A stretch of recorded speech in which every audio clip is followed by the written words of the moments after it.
Joe with OC Detailing, and I have a really fun 911 project behind me. This car's a 991 GTS, so it's a little bit older car, well, a little bit, a couple years.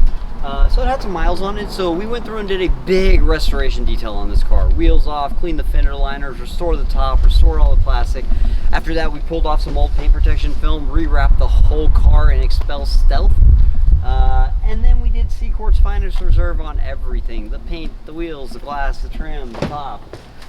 Then we did some 3M crystalline window tint on this thing to keep it cool. Came out amazing, and I'm sure our client's gonna love it. Thanks for watching. I'm Joe.